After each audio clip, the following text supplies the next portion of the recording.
Aloha family, Spencer-Mack here.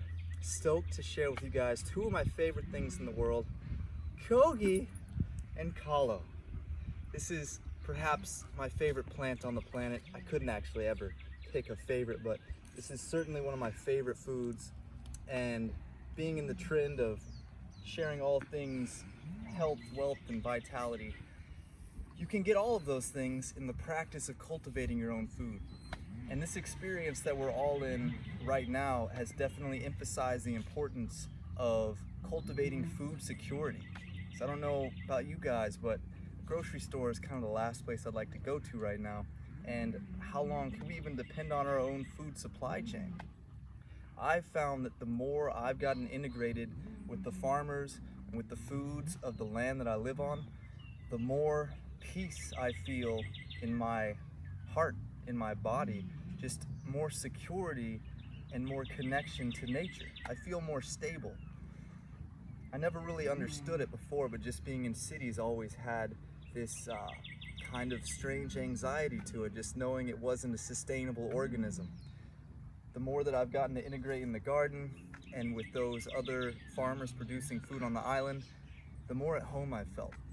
And so one of the main concepts I want to share before showing you guys some basics of my favorite food here, the kalo, is the idea of developing a connection with the environment that you're in, learning about the native cultures that were there before you, and what crops they used as their staple crops. There are certain plants that are going to grow in your variety better than others. So researching those native peoples, their food cultivation techniques can really be extremely beneficial, save you years of trial and error. Now the kalo is one of the staple crops of the Polynesian people, the Hawaiians.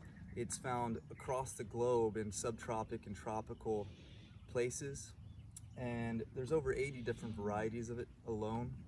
So even learning the nuances of what varieties of the specific crops grow best in your area just takes time and takes practice. So I'd recommend finding those people who are already doing it in your area and your environment and learning from them. Also finding seeds that have been adapted to the region that you live in. Over time, the plants will adapt to the environment that they're in, and the seeds will be more fruitful and more resistant in that environment. So finding people who have been saving seeds and cultivating those crops that you're looking for, those plants are already better suited to grow and thrive in the environment that you're in. So this is, honestly, we have 3 different types of kalo here right now. I'm not sure of this variety right here, but the whole plant is edible, from the leaf to the stem to the tuber. It's actually a tuber crop like a potato, though it grows in a much different manner. These leaves are highly nutritious. I mean, it's better than eating kale right here. You do have to cook them because they're high in oxalates. One of the traditional dishes is mixing coconut milk with the leaf, boiling it down or cooking it in a pressure cooker, and it makes palasami, as they say, and it is so delicious. One of my favorite foods on the planet. So this guy is pretty easy to harvest, and also when we're harvesting, we're getting more seeds, more hui to plant. So each time we harvest, we're gonna have 10 more, 12 more plants to put in the ground. So I'll show you guys just an easy way to get this out. The soil here is already pretty loamy, meaning it's nice and soft and aerated. And we're lucky enough to have a little bit of a drizzle, so the soil's already kind of damp as well. But if we soak it with this hose,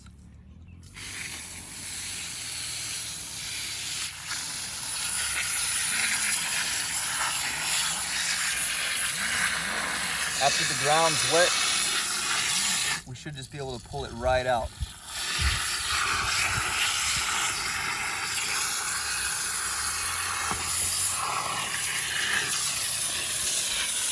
These are the little hui, right? So these are some that we're gonna replant. These are like the children, the keiki, that grow off of the main mama corm in the middle.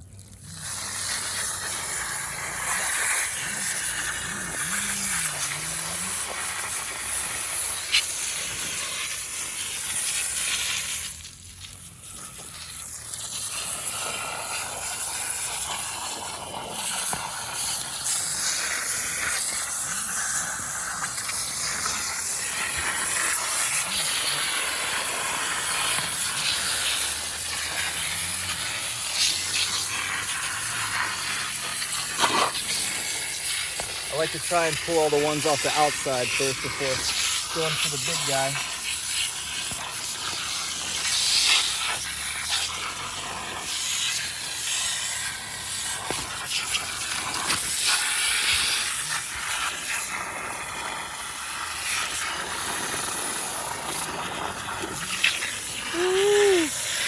Look at that. Wow. It's a pretty monster. It's a lot of food right there. So this is the original one that went in the ground. And off of this, all of these other plants sprouted off. Now, normally if they're not much bigger than this, we're just gonna plant them. We're not gonna eat them. Depending on how long it's been in the ground, the variety, how healthy the soil is, you can get 2 or 3 corms this big or bigger, and 4 or 5 medium-sized ones. This variety produced a lot of cakey, but not a lot of medium-sized ones, so we're probably just gonna plant a lot of these.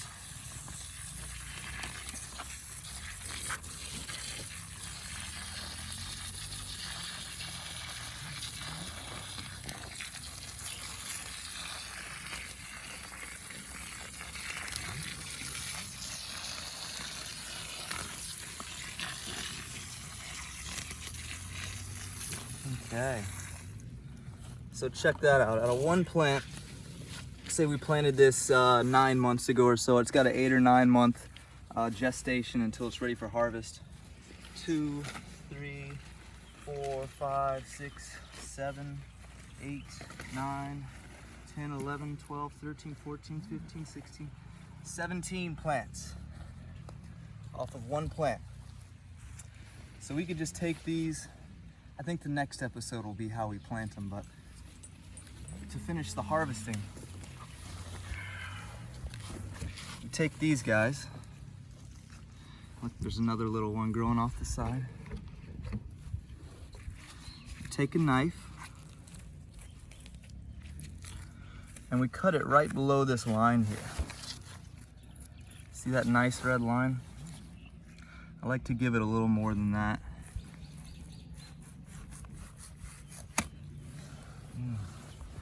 And this is the hui. This is a seed that we can plant, and it'll grow an entirely new corm off of it. What we like to do is put them in a bucket with water, let it soak for anywhere from 1 to 3 days, and then plant it. Actually, I'd show you some we just planted about a month ago, show you how far they've progressed. You know, follow me over here.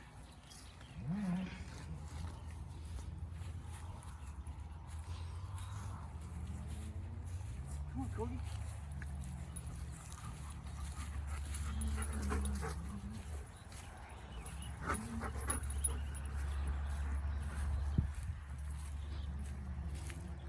So what we did here, or what my girlfriend did, I should say, she dug a deep trench. It was probably almost 2 feet deep.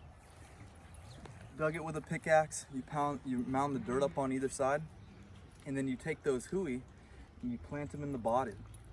And then over time you add mulch, you add soil, and as the corm grows up, it gets bigger and bigger and bigger. We just put these in maybe a month and a week ago, and look at the size. Look at this thing. That's monster. As I said, the greens are highly nutritious. When you put the tuber and the greens together, it's a really solid food. Something that I love about kalo is it's like money in the bank food-wise. You can pull it out when you want to eat it. Highly nutritious, a lot of energy, and it can survive through a lot of different environmental challenges. Everything from flooding, can survive tsunamis, heat and drought it does pretty well in, and ultimately it's delicious. So it's a great thing to have in the ground, a great thing to cultivate a relationship with. There's lots of different crops like these, like squash and corn and beans. Depending on the environment you're in, finding out what those native peoples cultivated will really give you a head start in figuring out what kind of foods could be ideal to cultivate in your neighborhood. And there's more to it than just having food.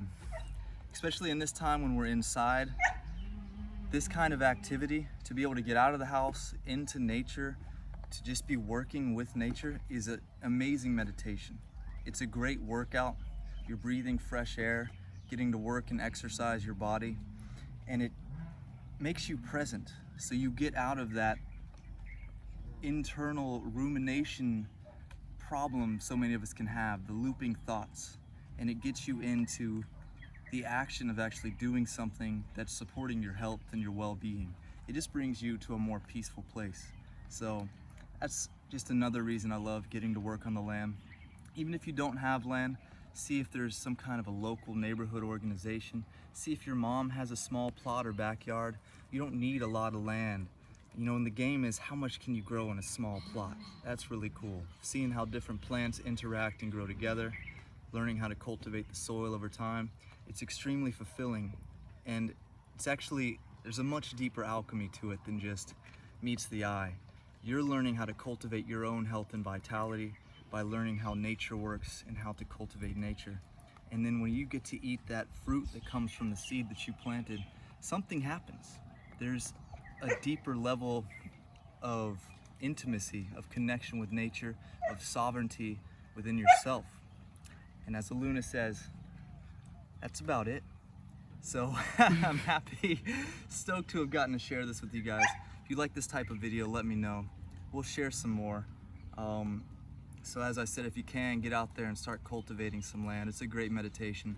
Get your mind out of this insane scenario we're in and actually does something that's going to be beneficial for you no matter which way this scenario works out. So as always, lots of love and appreciation for you guys. Like, comment, share, and any insights are always appreciated. Lots of love. See you in the next one. Peace.